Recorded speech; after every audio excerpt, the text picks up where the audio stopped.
Bonjour, je suis Nina Barreau Nina. Vous savez qui je suis, je viens d'ailleurs.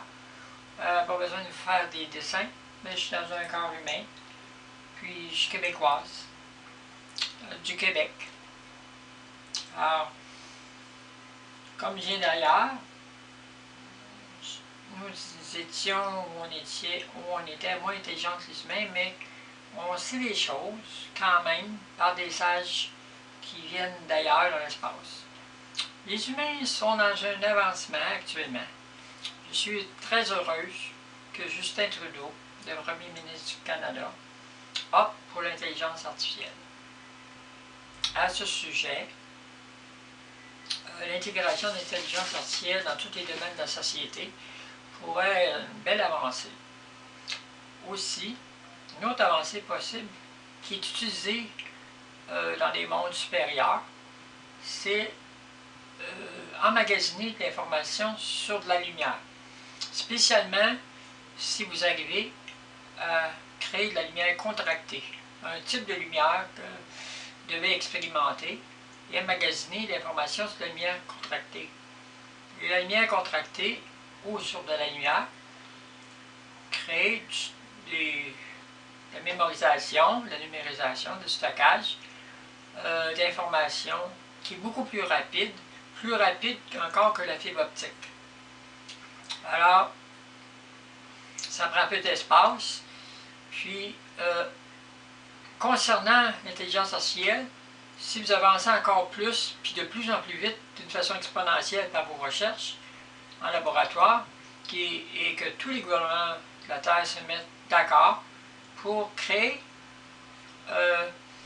on pourrait dire, les principes de base ou les recherches des plus grands chercheurs dans tous les domaines, en médical, en physique, dans toutes les sphères des sciences, séparés et aussi ensemble, dans un logiciel international où tous les pays peuvent collaborer à bâtir un immense logiciel avec peu d'espace, avec vos technologies, et puis on pourrait dire emmagasiner les recherches et ainsi le traitement de l'information des chercheurs dans leur propre cerveau. Ainsi, si un chercheur décède, on ne perd pas son cerveau. On ne perd pas ses principes de base dans sa méthodologie de recherche, comment il fonctionne pour découvrir des nouvelles données, des nouvelles informations pour faire des nouveaux vaccins, des nouvelles données concernant la science dans tous les domaines. Ce logiciel peut servir aussi dans les gouvernements concernant l'environnement, c'est-à-dire avec les cerveaux des chercheurs, et puis concernant que l'intelligence artificielle se sert du traitement d'informations avec des programmes qu'on y met, puis qu'elle a une auto-gérance des programmes par elle-même, et puis aller plus vite, plus loin que l'intelligence humaine, et plus rapide. Donc, elle peut régler des problèmes même environnementaux, trouver des solutions que les humains ne sont pas capables de trouver eux-mêmes en allant à tâtons. Alors qu'un logiciel bâti internationalement, qui peut coûter très cher, mais qui accroît continuellement de l'information. Donc, c'est comme si c'est une information phylogénétique humaine qui se construit à mesure des siècles et des siècles qui avancent. Donc, on garde l'information, puis à partir de l'information, on continue à en gérer de plus en plus. Puis plus il y a d'informations, plus il y a une capacité de décision, de traitement d'information qui est plus accentuée, qui peut déboucher sur des recherches beaucoup plus avancées que seuls chercheurs qui fouillent dans les recherches dans les universités, pour voir les recherches d'un autre chercheur, pour voir qu'est-ce qu'un autre chercheur dit.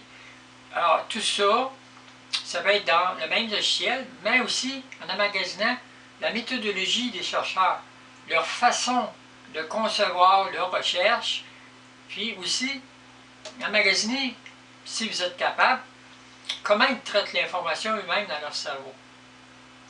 Donc, si vous arrivez à ça, c'est être capable de mémoriser certains cerveaux des savants. Donc, même si des décèdent, vous ne les perdez pas. Donc, plus il y en a, plus vous accumulez une sagesse scientifique de recherche, et puis vous faites avancer beaucoup plus rapidement, de façon exponentielle, les recherches concernant les vaccins, la médecine, les découvertes, puis faire avancer l'humanité. Bien sûr, vous contrôlez quand même cet appareil-là, ou ce logiciel-là, par des humains. Donc, elle n'aura pas un contrôle sur les humains. Bien sûr, c'est vous qui gardez le contrôle. Par contre, vous pouvez y faire confiance en regardant ses décisions, le traitement d'informations, puis l'évidence des recherches, puis les découvertes. Donc, ça va aller beaucoup plus vite qu'une recherche qui peut prendre 20 ans, alors que ce logiciel d'intelligence artificielle peut vous donner en dedans peut-être 1 an ou 2, la même chose que 20 ans. Et puis, peut faire collaborer tous les cerveaux en symbiose, en fusion. Donc, une plus grande capacité de traitement d'informations en mettant tous les cerveaux des chercheurs ensemble dans un logiciel avec plusieurs programmes. Évidemment, ça coûte très cher, mais c'est quelque chose qui se perd pas, qui suit l'humanité dans l'histoire, et qui peut empêcher l'humanité de se détruire. Qui peut dire à l'humanité, faites pas ça, touchez pas à ça, c'est dangereux. C'est pas la machine en elle-même, mais le traitement d'information que les chercheurs mettent s'accumule, le traitement d'information, puis avec la lumière contractée, vous pouvez accumuler de plus en plus, puis ça ne rentre pas d'espace. Donc, l'équivalent de l'USB, d'une clé USB, peut contenir l'information de 20 ans dans la lumière contractée, des milliards d'informations dans la lumière contractée, dans une petite particule lumineuse de photons, qui est une lumière spécifique avec des lois de la contraction de la lumière. On peut bâtir aussi des robots avec des logiciels à partir de lumière contractée, puis le robot peut faire plus d'informations avec moins d'espace, c'est plus petit pour traiter l'information, puis on peut en mettre plus. Donc, ça pourrait faire avancer. Alors, c'est sûr que après ça, il faut avancer plus vite, puis on pourrait dire la prochaine étape après la technologie actuelle, c'est la lumière. C'est l'information par la lumière, puis après ça, c'est le déplacement par la lumière, la matérialisation par la lumière. Alors, c'est des nouvelles choses qui vont venir, mais plus vous allez avancer vite dans vos recherches,